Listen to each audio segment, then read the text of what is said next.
Se io non avessi avuto i soldi, non so che fine avrei fatto. L'avvocato delle vittime dice che Stefano è stato incastrato. No tiene los fundamentos legales. Es absurdo. La possibilità che offriva Stefano anche a persone non brave nel trading mi ha fatto vedere come una luce in fondo al tunnel, e invece sono stato truffato per una truffa finanziaria sui bitcoin. E lui mi dice: mi spiace, non possiamo continuare e perderai molti soldi. Sostanzialmente sei un puttaniere, ma ti hanno accusato di tratta di esseri umani. A che punto siamo?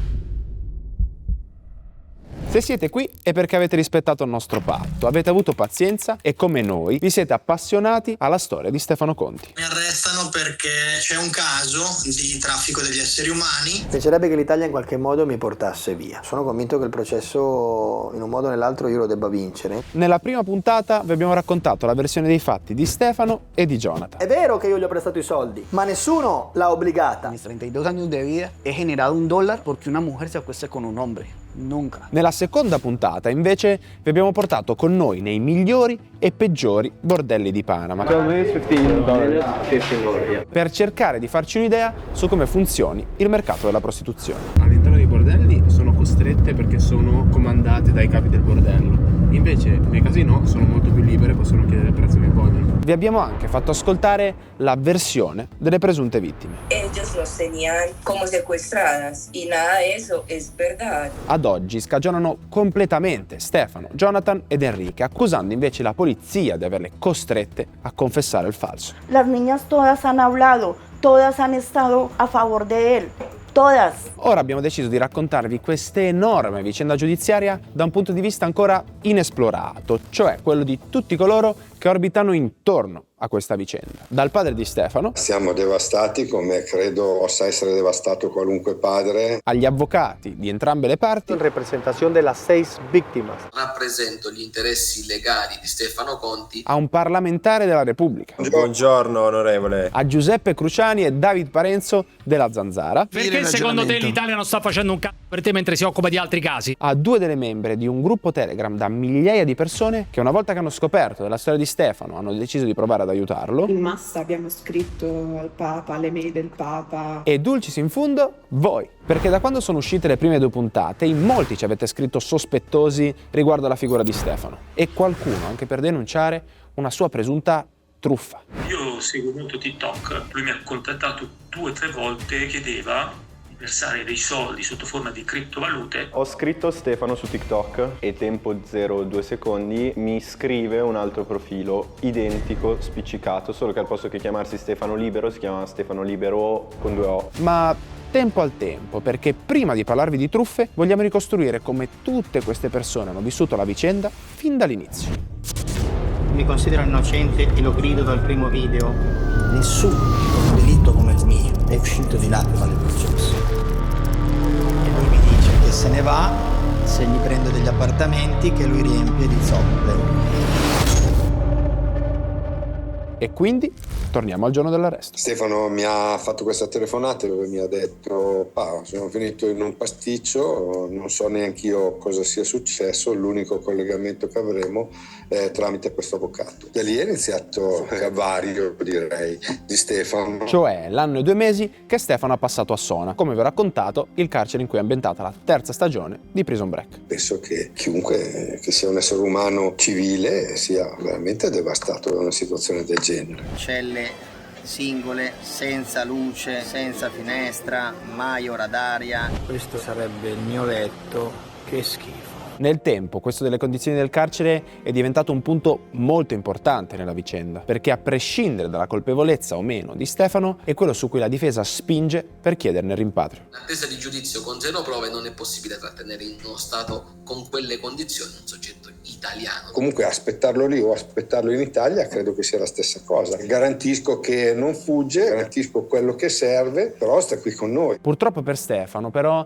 le possibilità che possa tornare a casa prima di un'eventuale condanna sono pochissime. Dal punto di vista tecnico non è proprio possibile. E per provare a capire se le condizioni del carcere sono così drammatiche come ci sono state raccontate, o se magari è tutto un po' un'esagerazione, siamo andati proprio fuori dalla prigione per vederlo con i nostri occhi. E tutti ci guardano straniti. Appena arrivati, fermiamo subito una signora in visita al carcere per farci raccontare la sua impressione. Posso chiederle chi va a visitarti? Mi hermano. Ci spiega il protocollo che deve seguire ogni volta che viene qui a trovare il fratello. Salgo de mi casa a las 3 de la mañana. ¿Y a qué hora está aquí? A las 4:30. Ahora la nueva modalidad es que todos tenemos que estar metidos en un bus apretado, la calle fea. Bajan el pantalón, te abren así, a ver. Ci conferma che lì dentro manca davvero tutto. Hay que traer mucha comida porque no hay agua, ellos no tienen agua. Ahora ya no tienen señal. Cuando yo llego a la cárcel yo encuentro a mi hijo pues en unas condiciones,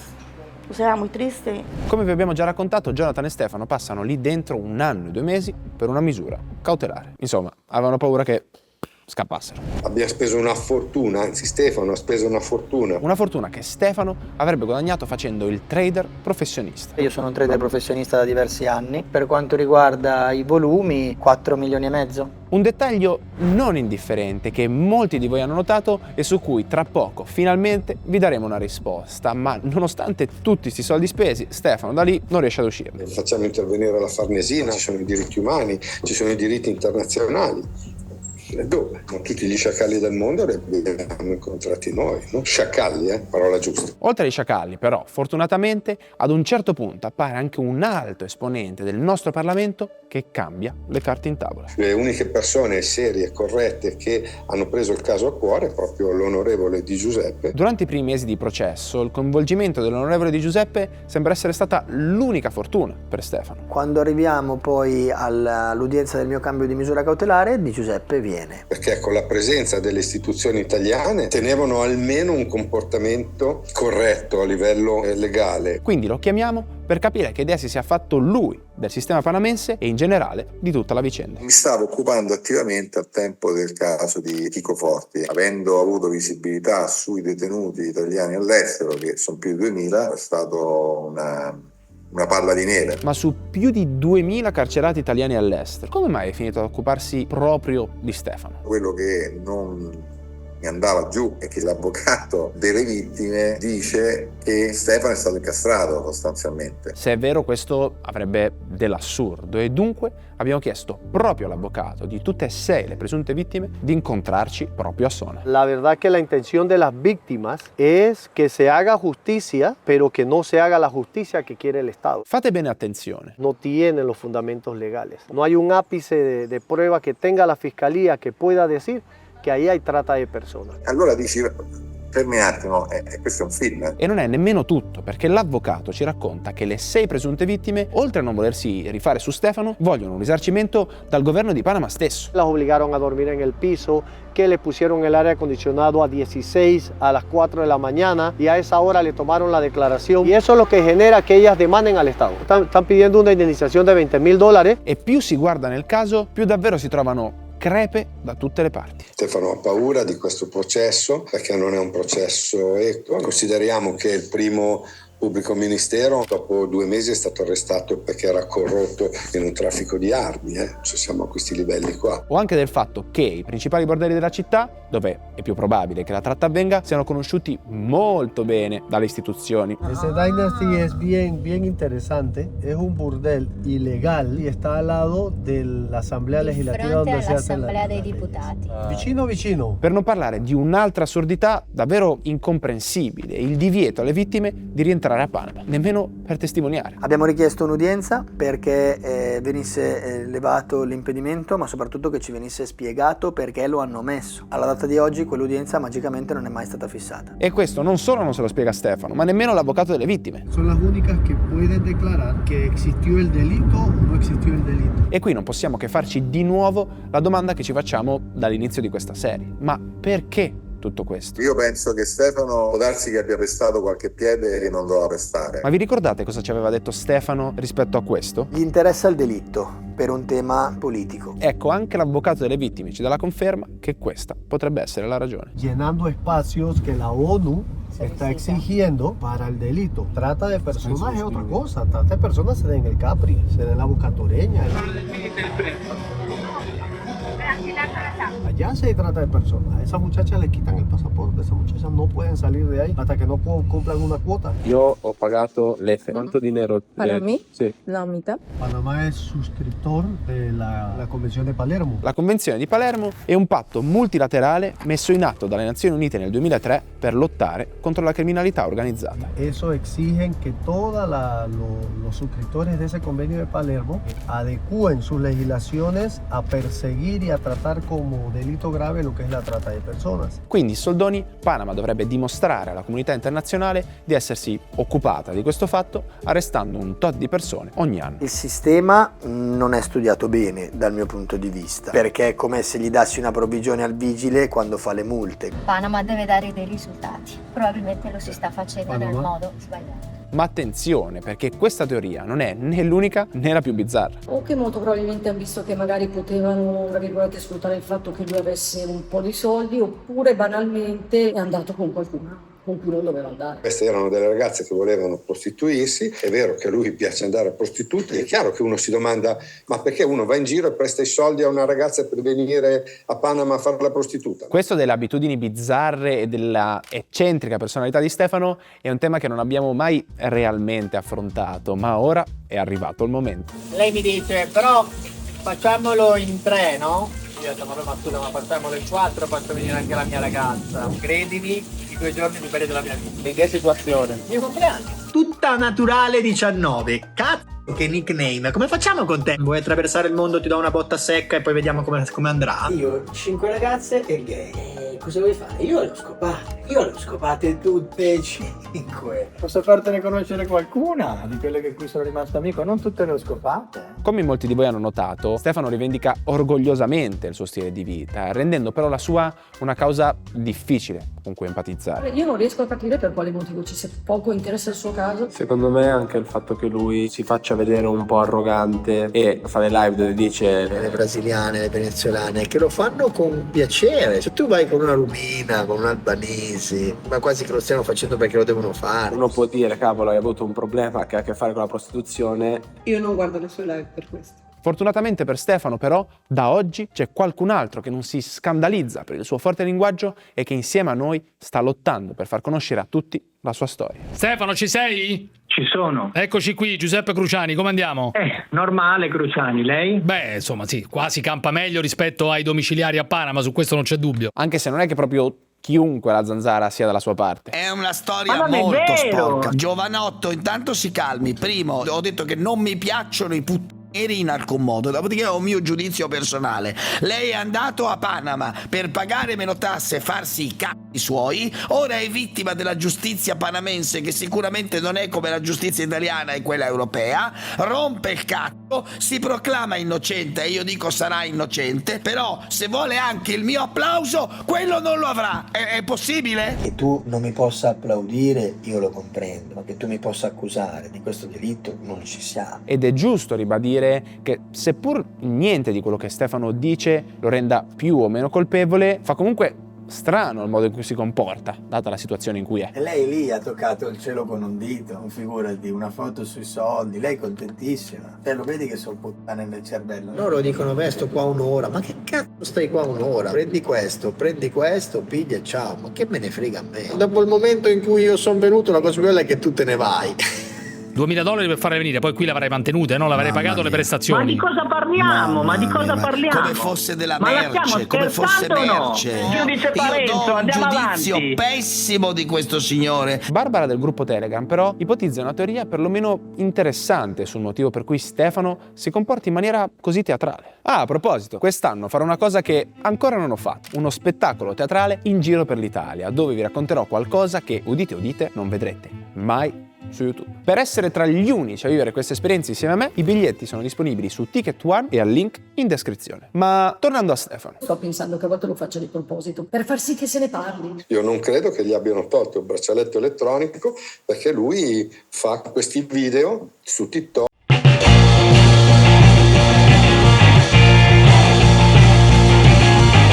Per Barbara e Serena, che l'hanno conosciuto proprio attraverso i social, questa potrebbe essere una strategia per polarizzare il dibattito e ottenere più seguito. Tu rivendichi il fatto di essere stato un grande puttaniere, diciamo, quando eri più libero, o no? Pure. Ma non me ne pento minimamente, qui è legale, dovete accettarlo. Ma che però, se poi la gente ti dà del puttaniere. Se sapevamo che bastava candidarsi alle europee per fare come la Salis e con 350.000 voti questo poteva avvenire tranquillamente in Italia, secondo voi io non avrei trovato 350.000 voti per mio figlio? Quella a cui fa riferimento il papà di Stefano è una questione che in Italia si è vista parecchio negli ultimi anni. Da Chico Forti a Patrick Zaki a Ilaria Salis. L'attivista antifascista italiana Ilaria Salis è stata liberata dagli arresti domiciliari in Ungheria dopo aver ottenuto un seggio al Parlamento europeo. Ed effettivamente la sua strategia, seppur con le dovute misure, sembrerebbe funzionare. Su Telegram siamo in molti, credo più di 5.000. Sì. Ho persino ultimamente scritto alla Farnesina via PEC, abbiamo scritto al Papa. Ma se tutto questo casino mediatico avesse anche un altro scopo? Nelle ultime settimane molti di voi si sono domandati come Stefano abbia accumulato l'enorme ricchezza di cui non fa segreto. Ne guadagnavo uno sproposito, vivevo in un posto di super lusso. Io ho continuato a fare trading da dentro. Io ho guadagnato $540.000 stando a Sona. Ecco, uno di voi ci ha contattato sostenendo di essere stato truffato proprio da Stefano. Ho una macchina di 20 anni, vivo in un palazzo dove sono l'unico italiano, sono tutti stranieri, tutta povera gente, per carità. Io non ho nulla contro questa gente, però io vivo in un ghetto, perché io ho bisogno di pagare fondamentalmente la mia ex e i debiti. La possibilità che offriva Stefano di ottenere dei guadagni anche a persone non brave nel trading mi ha fatto vedere come una luce in fondo al tunnel, e invece sono stato truffato per una truffa finanziaria sui bitcoin. Ecco, non stiamo sostenendo che Stefano sia un truffatore, ma ci sembrava giusto perlomeno ascoltare quello che questo ragazzo ha da raccontarci. Io ho visto una serie di video su TikTok. Come faccio a guadagnare 1.200 euro al mese fisse? Io adesso te lo dico. Siamo passati dal TikTok al WhatsApp. Lui mi ha contattato 2 o 3 volte con numeri differenti. Lui mi chiedeva di versare dei soldi sotto forma di criptovalute per alimentare un conto corrente di trading. Per verificare che quello che ci racconta sia verosimile, proviamo a farci truffare pure noi.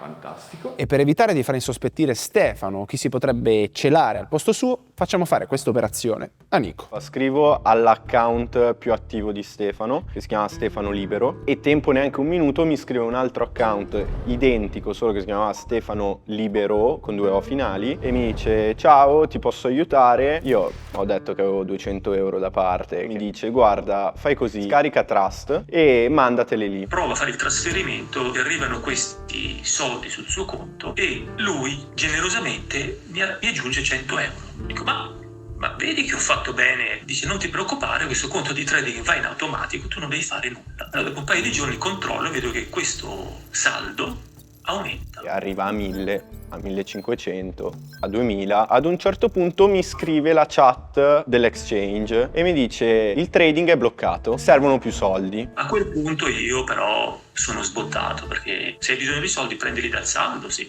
effettivamente ci sono questi soldi, perché ti devo dare io dei soldi in più? Io ritorno su Telegram a scrivere a quello che comunque potrebbe essere Stefano, arrabbiandomi, dicendogli: scusa, io ti ho detto che ho il massimo $200, che sono gli ultimi miei risparmi della vita, sennò poi finisco sotto un ponte. E lui mi fa: non mi interessa, chiedili a qualcun altro. E allora lì ovviamente gioco la carta non c'ho amici, sono disperato, e lui mi dice: mi spiace, non possiamo continuare col trading e perderai molti soldi. Comunque mi sembra un momento perfetto per ricordarvi che, siccome prevenire è meglio che curare, NordVPN è proprio quello di cui avete bisogno per evitare attacchi informatici. NordVPN mantiene la tua privacy intatta ovunque tu sia, nascondendo il tuo indirizzo IP a siti e reti wifi non sicuri. Le truffe online stanno diventando sempre più sofisticate e basta veramente un click nel luogo sbagliato per farsi rubare i dati. Con la Threat Protection di NordVPN invece siete in una botte di ferro, e in più, se la vostra mail o i vostri dati fossero stati rubati o finiti nel dark web, NordVPN lo scopre e ve lo notifica. La figata poi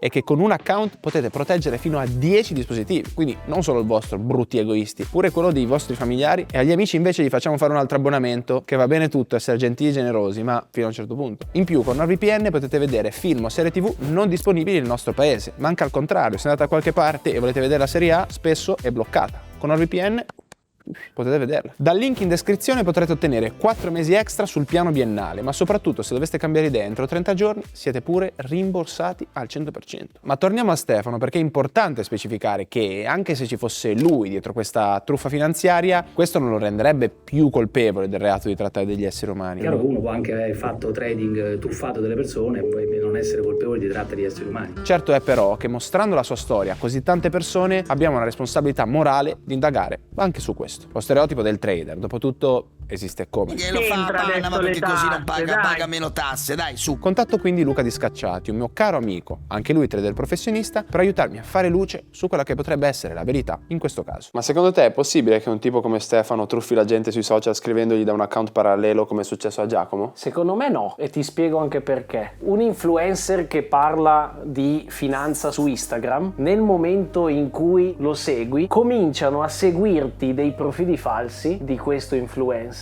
che ti cominciano a proporre tutta una serie di investimenti speculativi per farti guadagnare. Questo succede a tutti, anche a me. Se tu cerchi su Instagram Luca Disca, trovi decine di Luca Disca, Luca Disco, Luca Dischi e tantissimi poi purtroppo ci cascano. Ed effettivamente anche Nico aveva notato delle stranezze durante la chat in cui si faceva truffare. Ad un certo punto mi risponde in tedesco a casissimo, cioè noi abbiamo parlato in italiano, mi risponde un messaggio in tedesco con scritto tipo fidati. Ma se possiamo escludere che sia Stefano a truffare le persone in questo modo, è possibile che lo faccia in qualche altro? Quello che ho visto fare tante volte è che se l'attività di trading va bene, lui guadagna dal cliente. Se l'attività di trading va male e perde i soldi del cliente, lui comunque guadagna dal broker che gli dà metà delle perdite del cliente. Ora vi facciamo vedere esattamente di cosa stiamo parlando. Il problema è che questo signore fa aprire i conti presso un broker che è registrato all'isola di Vanuatu. E spesso e volentieri questi broker sono dei broker finti dove tutto sembra vero, ma nel momento in cui tu metti i soldi si accordano spesso con chi il cliente l'ha mandato di fare metà e metà delle perdite del cliente. Se vuoi lo contattiamo e vediamo che cosa ci propongono. Luca si finge interessato a collaborare con lo stesso broker che Stefano ci aveva consigliato per portargli alcuni suoi clienti. Sì, Emanuele? Ciao, piacere. Ciao, piacere mio. E va dritto al punto. Con voi c'è la possibilità di guadagnare dal B-Book, quindi dalle perdite dei clienti, oppure no? Sì, assolutamente sì. Funziona così, porti 6 clienti a gennaio, in totale 10.000 euro. Di questi 10.000 euro vengono bruciati tutti già a gennaio, in questo esempio estremo, e te ti prendi 4.500 o 5.000 e noi altrettanti. Tu mi confermi che diciamo 45% 50% delle perdite dei clienti io me le becco tranquillamente. Confermato, il primo di ogni mese facciamo il report, tra il 10 e il 15 paghiamo. Ok. È assolutamente confermato. Ovviamente c'è un problema in questo modello, perché se Stefano dovesse guadagnare dalle perdite dei suoi clienti oltre che dai loro guadagni, ci sarebbe un grandissimo conflitto di interessi. Quindi per togliermi qualsiasi dubbio decido di chiamarlo e affrontare il discorso direttamente con lui. Buongiorno maestro. Ciao, come stai? Scusa il ritardo. Bene, nessun problema. Perché hai un ghignetto? Cosa stavi facendo di simpatico? Le mie solite cose. Io devo chiederti una cosa, cioè voglio fare con te un discorso e per me è molto importante che tu sia estremamente sincero come sei sempre stato. Prima gli spiego velocemente della segnalazione che ci è arrivata e di come sarebbero andate le cose sia con il ragazzo che ci ha contattati che quando abbiamo fatto noi l'esperimento. Primo sarei curioso di avere un tuo feedback su questo. Purtroppo c'è un'organizzazione che sicuramente non è dedicata alla mia persona, perché credo che lo facciano un po' con tutti. Ho 1000 profili che mi copiano, ma non sono io.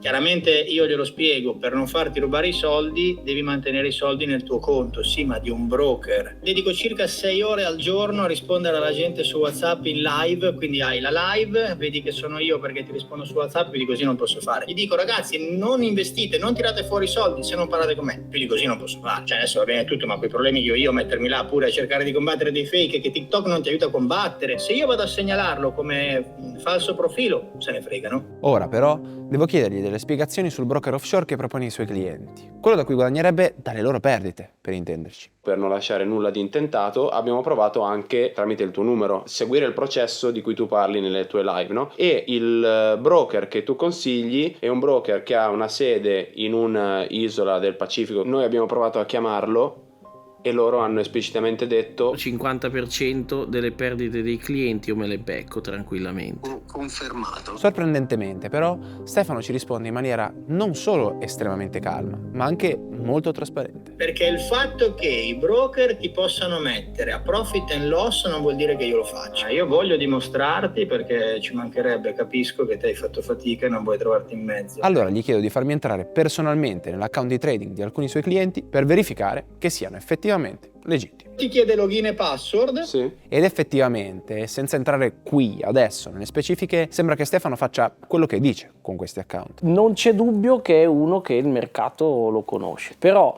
detto questo, lui è estremamente trasparente quando lo dice alle persone. Sì, si può perdere e il giorno che dovesse perdere dice ma io te l'avevo detto. Se è vero o no che lui non guadagni dalle perdite, lui ha detto di no, ci crediamo. Fine. Ora, a prescindere da tutto questo, voglio fare due importantissime considerazioni. Uno, ancora una volta, gli affari di trading di Stefano, legittimi o meno, non hanno nulla a che vedere con il suo caso giudiziario. Abbiamo deciso di affrontare il discorso solo per una questione di trasparenza nei vostri confronti. Due, a prescindere dagli affari di Stefano, vi prego di fare un'enorme attenzione se decidete di affidarvi a qualcuno, chiunque egli sia, per la gestione dei vostri soldi. Sono broker non regolamentati, quindi se questi signori per qualsiasi motivo domani sparissero, i tuoi soldi sono spariti e buonanotte e non puoi appellarti a nessuno. Ora, come vi diciamo dall'inizio di questa storia, non abbiamo alcuna intenzione di convincervi né dell'innocenza né della colpevolezza di Stefano, ma solo di fornirvi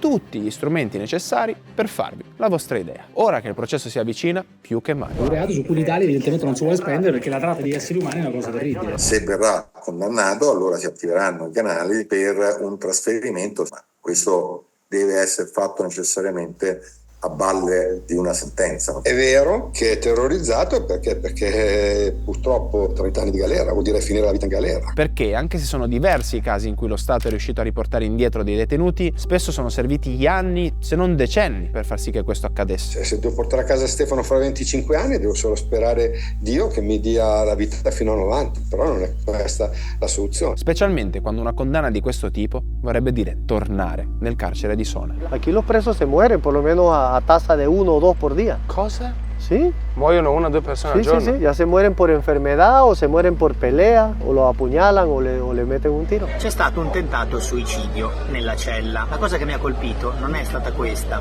in quanto in questo posto effettivamente i pensieri uccidono prima delle azioni. Esto no es fácil estar allá adentro. Por eso yo entiendo a estos muchachos. Estos muchachos lo que sufrieron allá adentro no fue bueno. Jugar con la libertad de personas tan jóvenes sin investigar bien a fondo cómo realmente tienen que hacer las cosas es muy duro para uno come madre. Ed è per questo che moltissime persone si stanno muovendo con tutte le loro forze per cercare di cambiare il destino di Stefano. Ma guarda che per me dovresti tornare domani mattina in Italia, E da qualche settimana, grazie a questa serie, uno dei penalisti più forti d'Italia si sta interessando proprio a questo caso. È Walter Biscotti, l'avvocato di Rudy Guedè nel caso di Meredith Kercher, della famiglia di Sara Scazzi e pure del mostro di Firenze. Lui ha speso $950.000 per ora.